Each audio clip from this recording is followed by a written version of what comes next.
upset for the fact that I don't really like you. F*** off, you little... Oh, okay. F*** off. Okay. I just assumed you liked me because I thought we were good friends. So if you don't like me, fair enough. F*** you. Fine.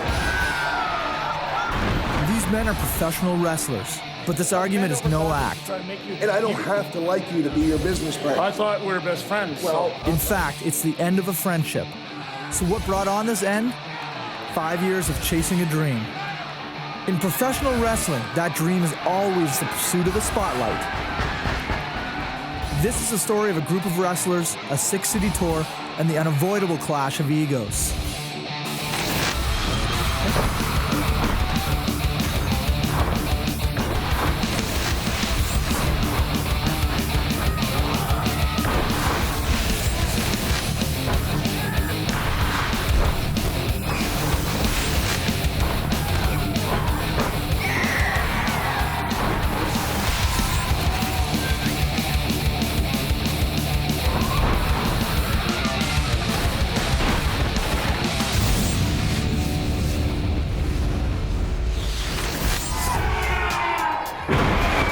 Tag team partners, the Cardinal Sinners, Peter Smith and Mike Hughes.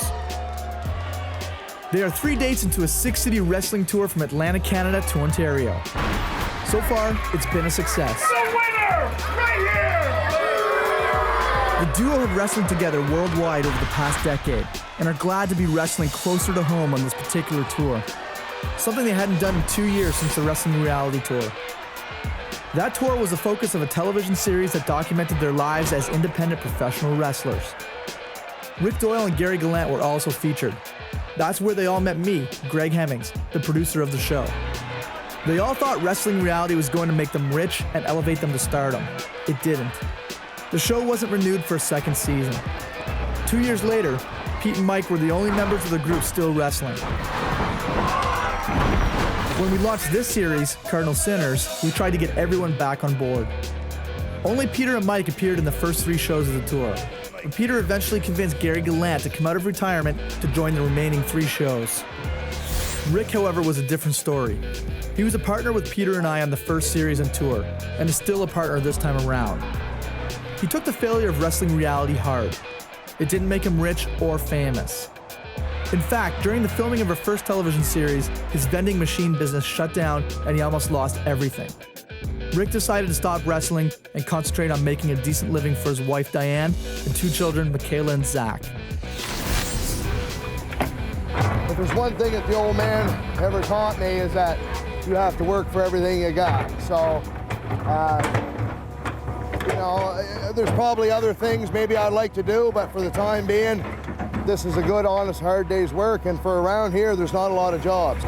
I mean, if you look at the other guys, Pete and Mike and Gary, they had a lot of genetics on their side, a lot of natural talent. They had a lot more going for them than what I did. So the fact that I accomplished what I did, I'm happy with. I don't think those guys ever lived up to what they thought they were going to be. So now it's just time to move on. Simple as that. We had hoped for big things after we finished the first show, and it just didn't happen.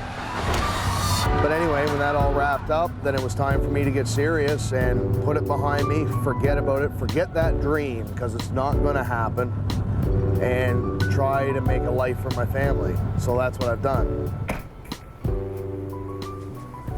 I've got a pretty unique thing where I have a tremendous amount of support from my family.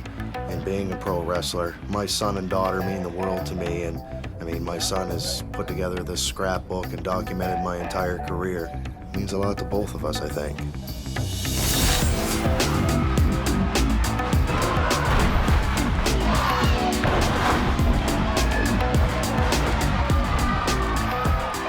My family stuck by me for years while I tried to get this off the ground. And there just comes a point when I can't ask them to wait any longer. I always told Diane, I said, I can't wait for the day we can walk into Walmart and you can buy whatever you want in here. Can you imagine, just walking into Walmart and saying, what do you want? You can buy whatever you want in here. That was my dream when I could do that. Isn't that silly? But, I wanted to do that, and it got to the point that wasn't going to happen. Pete and Mike got Rick into the wrestling business.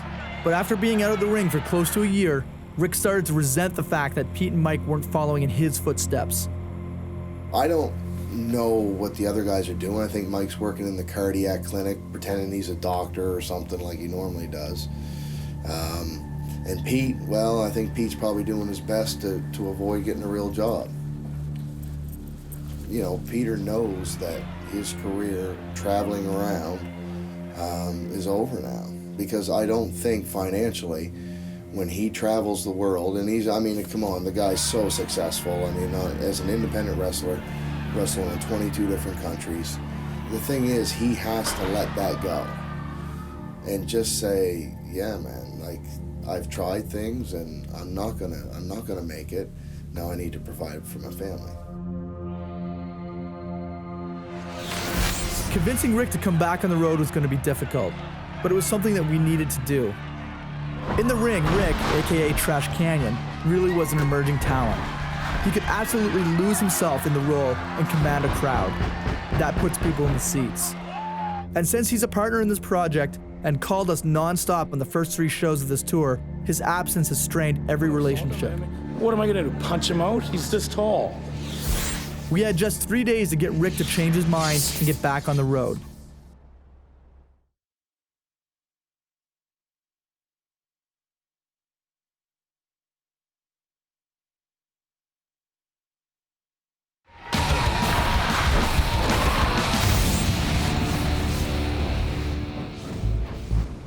The second leg of the Cardinal Sinners wrestling tour was about to begin. We had 3 of the featured wrestlers on board, but are missing Rick Doyle, an entertaining wrestler and a partner in the tour and of this television series. He's determined to stay retired and has told us that repeatedly. But there's one person that he cannot say no to, and that's his wife, Diane. I guess I was the one that really talked Rick into doing it again. He had given up all hope. He was just going to walk away from everything, and silly me talked him into sticking it out and seeing what was going to happen this time. You know, coming from a small town, it didn't take long before the rumors started that I may be going back out on the road with the Cardinal Sinners. Even the local radio DJ there, Darren Michael Harvey, mentioned it on his show one day. Classic Rock for the Valley 89.3 K-Rock, your old buddy Uncle Darren with you at 10:54.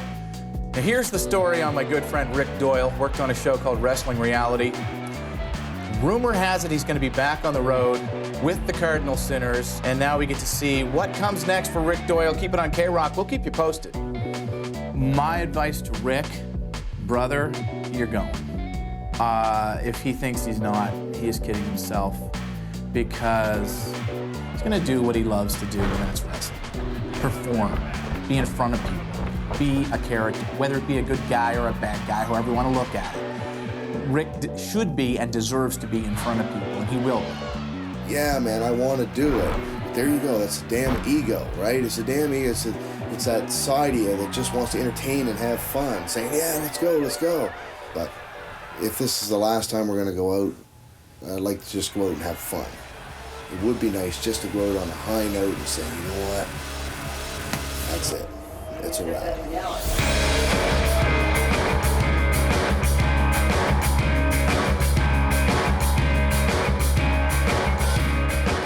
Rick was finally in. It made all of us feel way more comfortable knowing that he'd be joining us. Look at yourself. Holy fuck. Rick decided to come to his senses, and Rick was back involved with the project, and he was going to come with us, which we were happy about. And what I was even more happy about is I had convinced the money people involved in this project to fly in my good friend Frankie Sloane from England, who is probably the greatest character in professional wrestling. To be honest, I wasn't sure if Canada was ready for Frankie Sloane. Which was when he was on the airplane, he got talking to a fellow that was on there and told him that he was coming to Nova Scotia and whatnot, and that he had met somebody on the internet and he was coming over to meet me and see if we could make it work. on the gay internet channel, you keep getting that wrong, and that's how I got in the country. Because that's what I told the fella that he said, "What are you coming for?" I said, "There you go." For 7 days to make it work. I had met Frankie Sloane probably 6 or 7 years ago. And let me tell you, when you meet Frankie Sloane, it's quite an eye-opener.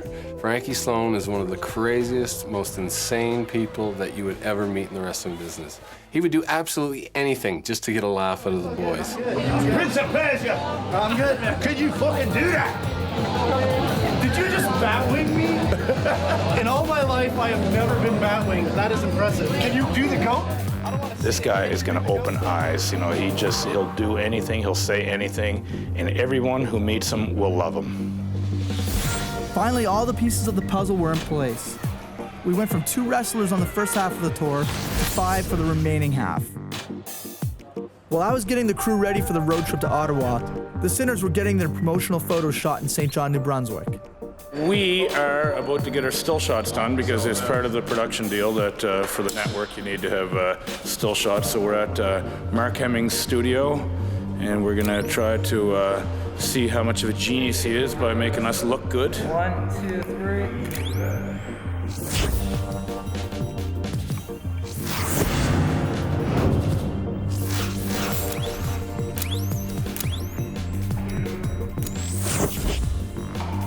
Stay to the side, straight.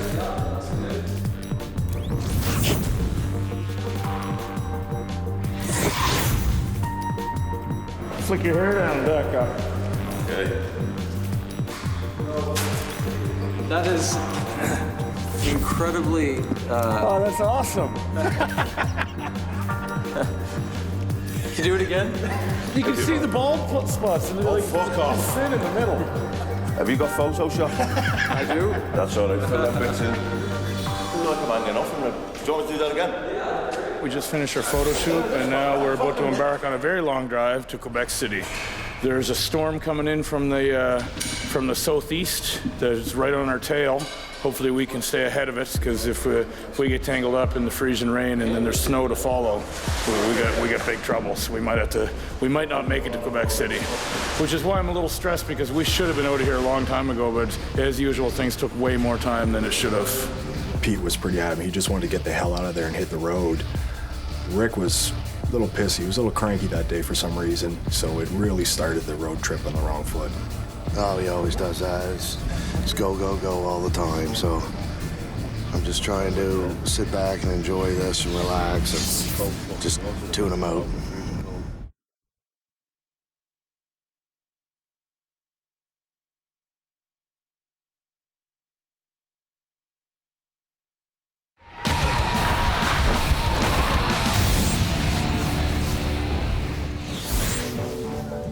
We were finally on the road to Ottawa to complete the last 3 shows of a 6-date wrestling tour.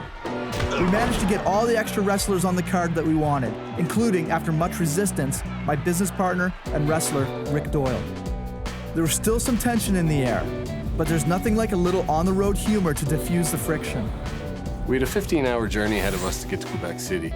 So when you're on the road, you have to do simple things to amuse yourself, and usually that results in people abusing one another and humor at other people's expense.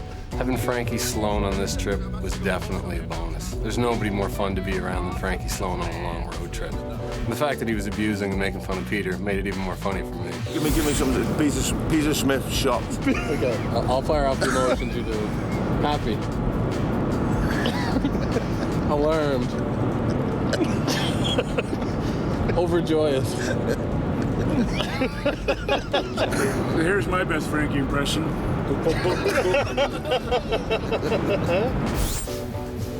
Road trips, in my opinion, aren't just to get from point A to point B. It's all about seeing the country. So as the executive producer of this show, I needed to make sure that we took the sights in. Our executive producer, Greg Hemmings, I mean, it's just one of the most fantastic people I've ever met. But anyway, he's going on about the Heartland Covered Bridge, which is the longest covered bridge in Canada or whatever. And as you can imagine, none of us could care less about this bridge. I mean, so we went way off track just so he could take Frankie there to show him this covered bridge. I said, we're coming up to the world's longest covered bridge right here in Canada, yeah. Covered? Covered. With, the whole with what thing's snow? covered. With wood? No, it's actually got a roof on it. Yeah? Shingled, no, I believe. How long is that? It's long. It goes from one side of the river. I need specific fucking... one side of the river right to the other. That's Very amazing. exciting, Frankie. That's Very amazing. exciting. There you go. And you know what the beauty of the covered bridge is? When you look at it, it kind of looks like a trailer.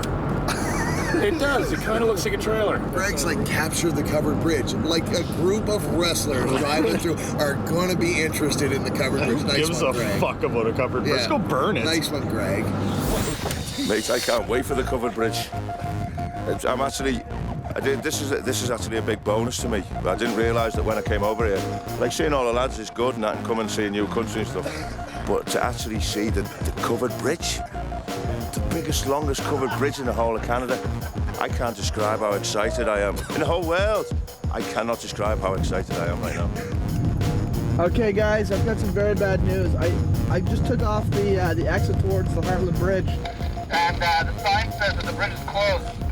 Oh my fuck. We must be able to walk down and see it. We're here. Frankie is devastated. We just went along with the whole thing because basically we're wrestlers and that's what we do. Yeah, I'm a little bit disappointed about this. It's I've never driven past this segment of highway without going through it. It's like a good luck charm. What was that fact that you said about covered bridges? There are 68 covered bridges left in New Brunswick as of 2 years ago, and they are being burned down at the rate of 2 a year. This is fucking amazing. You G'd me up all the way here, now you get me here and it's closed. I'm sorry, man. Andrew, tell Frankie about the Kissing Bridge. This bridge is 1,282 feet. It's the longest covered bridge on Earth, and it's known as the Kissing Bridge because this is where people come and they kiss for the first time. It's famous. This is unbelievable. I'm glad you brought me.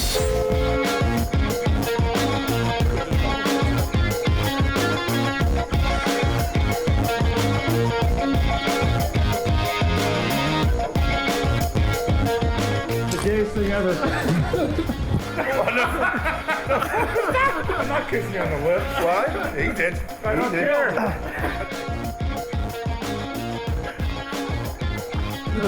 The bridge, to be honest, it's never really, this is the closest I've been to it. I've never gone across it or kissed anybody in it. I've never found it particularly impressive, especially now that I'm up close to it. It looks like a carpenter could tack that together in an afternoon. The stop at the bridge lifted the spirits, but like most road trips, moods can swing down just as quickly as they swing up.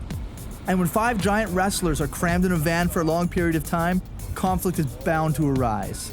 So I rented 2 vans for this road trip, and come to find out, Pete was really upset when he found out that Rick wanted no responsibility whatsoever to do any of the driving.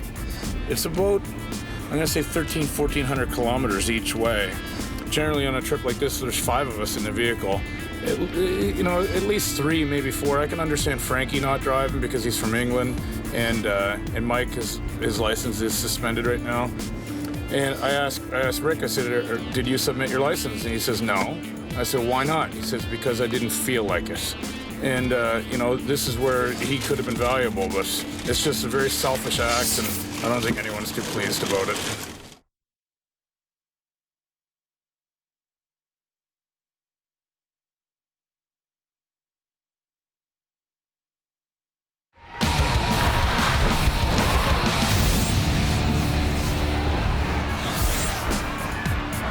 The Cardinal Sinners' second leg of the tour to Ontario started on an upswing.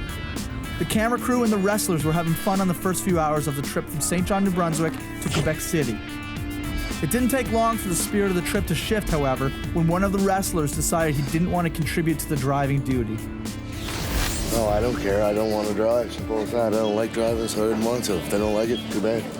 I think it's just incredibly selfish. And, sometimes you mark your own card, and I think as far as projects that I'm involved in, and I know that Greg's involved in, I think he's already marked his card.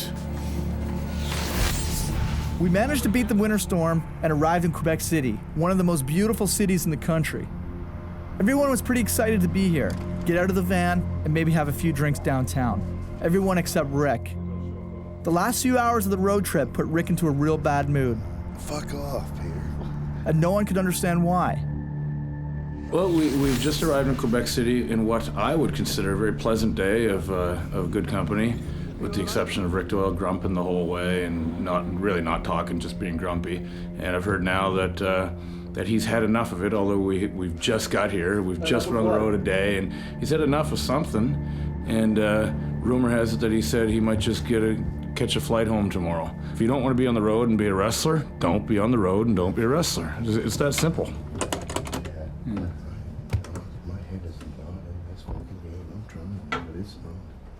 Why? I don't know. We're just on a wrestling trip. Fucking take it for what it is. I know. Holy fuck, man. I swear to fuck. I knew weeks ago I didn't want to do this. Well, then you shouldn't have done it. I know. There's people that would love to have been your spot. So I should just fucking roll. Oh, yeah, I suppose. All right, I'm going to the liquor store. Well, I'm trying to be in a good mood, man. I just don't want to be here right now. Maybe I'll come around. I hope it does. But I truly understand now, after being on the road these hours, that my wrestling days are over. If I had my choice right now, I'd be on a plane going home tonight. While Rick was drinking by himself in the hotel, he contemplated if he should go back home or not, even though he had only been on the road for one day. The rest of the guys enjoyed the night in Quebec City. Everyone was glad that Rick's buzzkill attitude stayed back at the hotel. He's not going to ruin my weekend. And if he goes home tonight, I don't give a fuck. He can't handle wrestling, and he knows that. You know, in fairness to him, he told me today that he thought he could cope with this, but he can't. You know, he's got to just turn the page on wrestling and go back to his fucking digging ditches or cleaning toilets or fucking changing diapers or whatever the fuck it is that he does.